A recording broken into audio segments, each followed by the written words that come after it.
Maulaya salli wa sallim daiman abada ala habibika khairil khalqi. Itu jamaah kita kreatif, dia buat meme.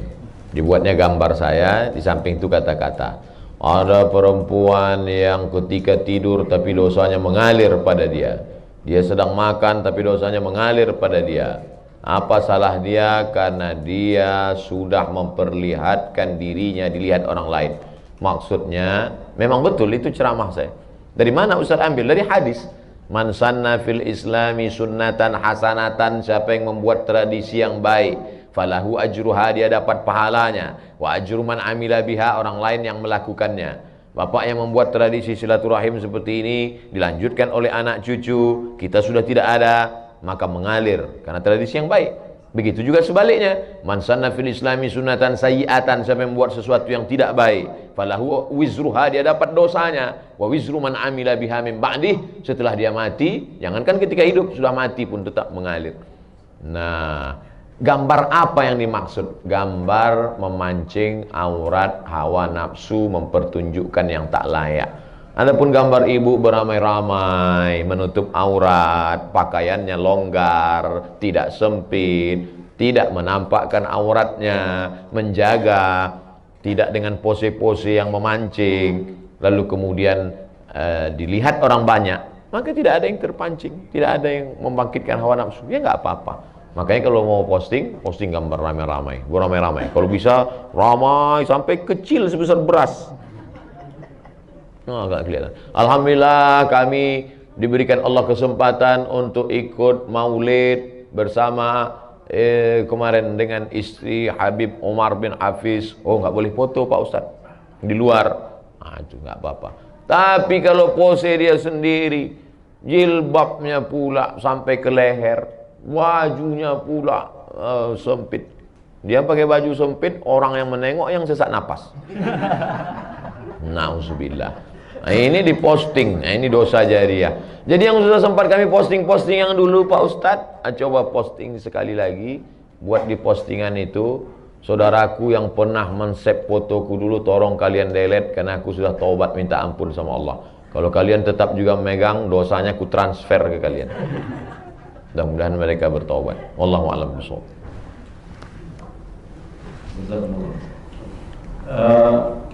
Insyaallah Ustaz Somad kita akan lupa balik kemari lagi. Amin. Karena hanya satu-satunya mic yang seperti ini. Amin. Ada di sini. Masyaallah. Ini agak aneh sedikit karena baterainya kelihatan. Masyaallah. Mudah-mudahan Ustaz ingat terus. Ingat. Ingat. Gitu ya, Pak ya. Ingat. Baik, Ustaz, ada pertanyaan berikutnya, bagaimana kita menyikapi pemimpin negeri yang zalim? Apa yang harus kita lakukan? Kuntum khaira ummah, kamu umat yang terbaik, ta'muruna bil ma'ruf, ajak orang berbuat baik, wa tanhauna 'anil munkar, larang orang berbuat munkar, wa tu'minuna billah, berimanlah kepada Allah. Saya tak akan pernah berhenti berceramah, berkhutbah, bertausiah, masuk kampus, keluar kampus, masuk kampung, keluar kampung, masuk negara, keluar negara. Yang ngasih izin datang, yang nggak ngasih izin pulang. Apa susah payah-payah.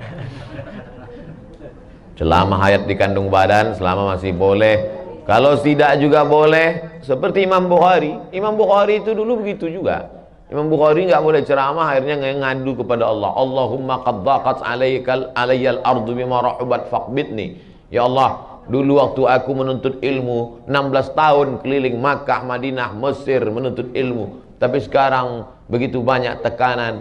Faqbidni, cabutlah nyawaku. Sebulan sudah berdoa, mati, meninggal dunia. Saya sudah berdoa sering, nggak mati-mati. Takdir kuasa Allah Subhanahu wa taala. Jadi oleh sebab itu, maka tak pernah berhenti saya sampaikan anggota dewan. Kenapa Ustaz cerita anggota dewan? Karena mereka dipilih aspirasi rakyat, dia mesti mencuarakan itu. Saya sampaikan di berbagai macam majelis. Uang negara yang diambil, maka disampaikannya karena mereka yang menyampaikan rancangan undang-undang, meresmikan undang-undang yang tingkat kabupaten, kota, provinsi, perda, perbub, perwagub, maka tak pernah berhenti menyampaikan. Tentu dengan berbagai macam cara. yang santun. Ud'u ila sabili rabbika bil hikmah, santun. Wal mau'izatil hasanah, suri tauladan yang baik. Wajadilhum billati hiya ahsan. Kalaupun mau berdebat, debat dengan cara yang sesuai menurut aturan syariat Islam. Makanya kalau Bapak Ibu dengar ceramah saya baik-baik, saya tak pernah menyebut nama sampai sekarang. Saya tak pernah menyebut partai. Tapi saya tak menyalahkan kawan-kawan ustadz-ustadz lain yang menyebut. Mungkin itu metode yang dia pakai. Ini kita gini kan ibarat makanan juga. Ada makanan pedas, macam jenis musik juga. Ada yang metal, ada yang slow. Tapi substansinya mesti sama, mengingatkan. Kita ini akan bangkit kalau cuman ada dua. Amar ma'ruf nahi mungkar. Kalau sudah amar ma'ruf nahi mungkar tidak ada, bantai saja, suka hati, hantam kromo, na'udzubillah. Saya sampaikan hadis. La ta'murunna bil ma'ruf, ajak orang buat baik, wala tanhauna 'anil munkar, larang orang buat mungkar. Kalau tidak kamu lakukan itu, la yushikanna yab'atsallahu 'alaikum iqaban, Allah akan turunkan hukuman. Tsumma tad'unahu, setelah hukuman datang kamu berdoa pagi, petang, siang, malam, fala yustajabu lakum, doa kamu tak dikabulkan Allah. Saya sesuai dengan kemampuan saya, tausiah, ceramah, khutbah, lokakarya, seminar, masuk kampus. Ini pulang dari sini akan masuk kampus di Andalusia, Bogor. Wallahu a'lam bishawab. Baik, mohon izin barangkali kita kasih kesempatan tuan rumah khusus spesial Bu Catherine. Barangkali Bu Catherine ada pertanyaan khusus ini. Nah, silakan. Mau nanya Pak. Ibu udah kompak ya, tanya ini dulu.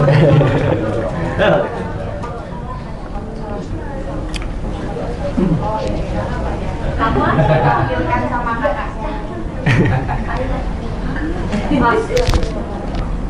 Assalamualaikum warahmatullahi wabarakatuh.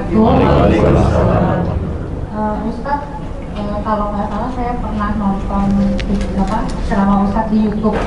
Tapi saya juga lupa ingat apa saya salah mengenai sholat yang dikodok, Ustadz. Misalnya kita lalu-lalu nih sholatnya jarang-jarang, sekarang baru mulai rajin. Nah itu kalau nggak salah Ustadz pernah bilang kalau sekali sholat tambah lagi sholatnya gitu. Jadi misalnya zuhurnya 2 kali gitu. Benar nggak sih Ustadz, apa saya salah ya? Itu aja. Terima kasih Ustadz. Assalamualaikum. Waalaikumsalam warahmatullahi wabarakatuh.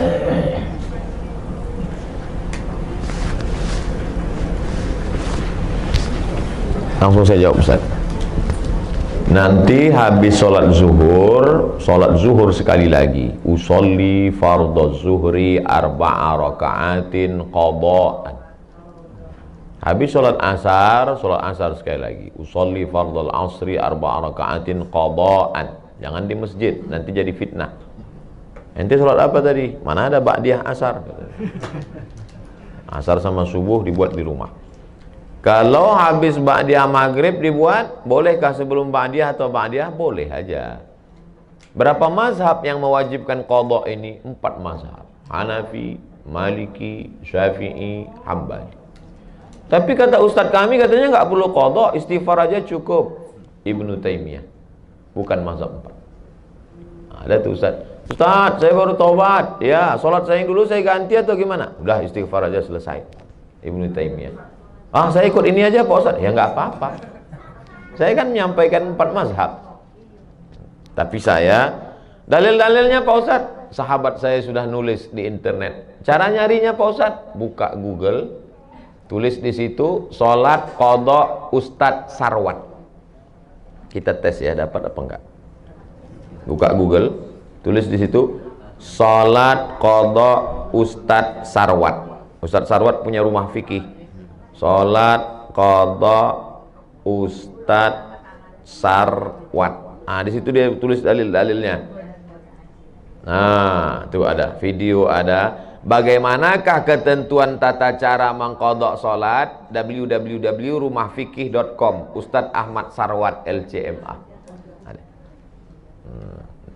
Sudah dapat tulisannya, share. Berapa lama qadhanya Pak Ustadz? Ya berapa banyak yang tinggal dulu. Saya tidak anjurkan Bapak Ibu sore ini ambil cuti setahun. Sekali sholat saja setiap selesai, terus saya baru sholat sekitar 10 tahun Pak Ustadz. Terus yang tinggal berapa? 20 tahun. Ya, qadha 2019, lunas 2039. Kalau saya meninggal sebelum itu Pak Ustadz, alhamdulillah dianggap lunas. Beda sama puasa. Kalau puasa ibu masih ada ninggal itu digantikan sama anaknya, ahli waris. Man mata, siapa yang mati, wa alaihi siyamun, punya utang puasa, soma'an huwa liyuhu, ahli warisnya melaksanakan. Saya niat puasa besok untuk almarhumah emak saya, ganti. Tapi kalau sholat enggak. Sholat asal sudah meninggal lunas. Maka siapa yang mau cepat lunas, wallahu a'lam bishawab. Baik, mohon berkenan satu lagi ada. Oh begitu ya, mau tambah lagi? Subuh juga bisa kan? Subuh di Subuh. Qadha ini bahkan Nabi pernah mengqadha sholat tahajud. Nabi pernah sholat siang 12 rakaat. Sholat apa itu Rasulullah? Karena tadi malam, kan tidak mungkin witir siang. Nabi itu 11, karena tahajudnya 8, witir 3, 11. Maka siang nggak ada witir, jadi 12. Tapi kita nggak. Qobliyah subuh, kalau terbangun misalnya jam 5. Sementara sholat subuh sudah dilaksanakan di masjid. Apakah kita yang terlambat bangun langsung sholat subuh? Tidak, tetap qobliyah dulu.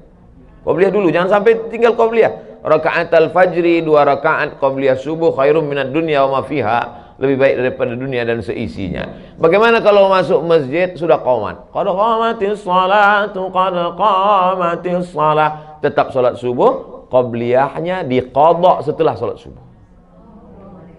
Pulang ke rumah qobliyah. Tapi tidak wajib. Yang wajib tadi yang salat 5. Subuh, zuhur, asar, maghrib, isya. Salat subuh, usolli fardhu subhi rak'ataini qadha'an. Salat itu sebetulnya berapa Pak Ustaz? 3. Yang dilaksanakan cash itu usolli fardhu zuhri 4 raka'atin adaan. Yang kedua mengganti qadha'an. Ada satu lagi i'adatan, mengganti. Ibu sudah salat zuhur.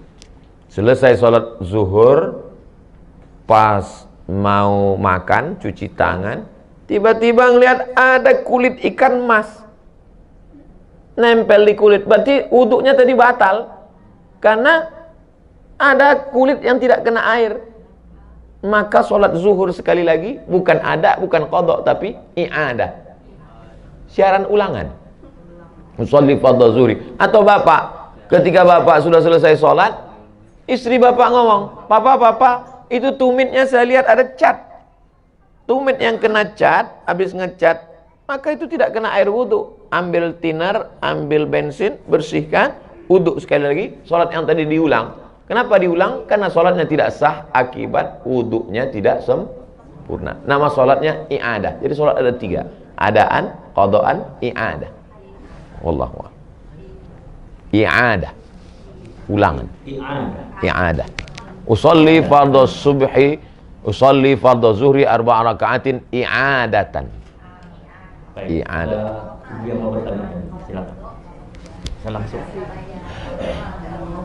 Terima kasih. Assalamualaikum warahmatullahi wabarakatuh. Waalaikumsalam warahmatullahi wabarakatuh. Saya mau bertanya 2 Pak Ustaz. Yang pertama, mana yang lebih baik hukumnya buat laki-laki menjadi imam ibunya di rumah atau pergi sholat ke masjid? Pertanyaan saya satu itu.